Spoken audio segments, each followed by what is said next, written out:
Bonjour à tous. On évoquait déjà la nature du certificat de qualification professionnelle hier avec un organisme de formation. Cette fois-ci, les portes d'une entreprise que nous franchissons, très connue, Carglass, pour y retrouver la directrice recrutement du développement des talents, Laurence Gaillarin, et les très nombreux recrutements qui s'inscrivent dans le cadre d'une campagne que vous lancez ces jours-ci. Laurence Gaillarin, bonjour.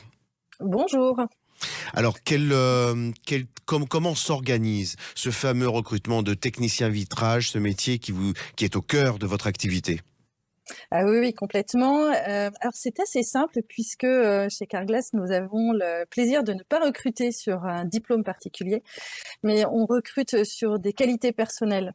En l'occurrence, ce qui nous intéresse, chez les candidats, c'est leur sens du client, puisque, c'est l'ADN de notre, entreprise, hein, de résoudre, les problèmes de nos clients autour du vitrage. Donc le sens du client est extrêmement important et ensuite on va rechercher une habileté manuelle pour, pouvoir, ensuite apprendre le métier, et réaliser les opérations qui sont prévues. Donc, disons les choses clairement, c'est pas parce qu'un candidat aura eu une expérience de mécanicien d'une part ou de carrossier de l'autre, qu'il sera privilégié par rapport à un autre qui, démontrant des compétences de manuel, en fait techniques, et un sens clientèle qui vous est cher, qui sera privilégié par rapport à ce deuxième. Exactement. Oui. Et exactement, c'est un atout, effectivement d'avoir déjà travaillé, autour de l'automobile, mais ça n'est pas strictement nécessaire et on a effectivement des personnes qui viennent d'horizons complètement, différents, pas du tout de l'automobile et qui apprennent le métier. Alors, dans les centres Carglass, il n'y a pas que des techniciens vitrage, il y a aussi des assistants administratifs et puis bien sûr les responsables de centre. Est-ce qu'un technicien vitrage peut avoir l'espoir, s'il en a la détermination, d'accéder à ce type de poste? Autrement dit, est-ce qu'il y a une mobilité à partir de ce poste de technicien vitrage? Oui, tout à fait.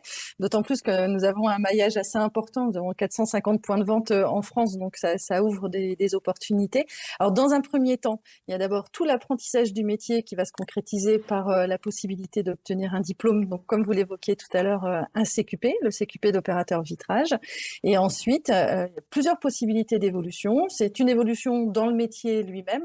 Donc, il y a possibilité de continuer à se développer dans le métier lui-même. Il y a la possibilité d'aller sur de la polyvalence. Vous parliez des personnes qui sont plutôt à l'accueil des centres. Donc ça, c'est une compétence supplémentaire que les techniciens peuvent acquérir. Ils peuvent évoluer sur ce poste également. Et puis, il y a une évolution hiérarchique. Il y a des postes de chef d'atelier, des postes de responsable d'agence. Et donc, on accompagne ces évolutions puisqu'on a des parcours de formation qui sont associés à chacune de ces fonctions. Et puis enfin, on a aussi d'autres possibilités d'évolution en interne sur des postes plutôt centraux, des postes au siège, par exemple, dans la technique, dans la vente, dans différentes fonctions. Donc C'est c'est très ouvert. C'est une nouvelle campagne de recrutement qui s'annonce au sein des équipes Carglass, Oui, que ce soit pour le poste de technicien vitrage ou autre. Le réseau est tellement étendu qu'immanquablement, chers auditeurs, il y aura un centre proche de chez vous qui aura un certainement. poste de recrutement dans le cadre de ce métier de technicien vitrage. Laurence Gaillarin, je vous remercie beaucoup. Je vous souhaite une très belle journée et puis de très belles, très prochaines fêtes. Bonne journée, au revoir. Merci à vous également.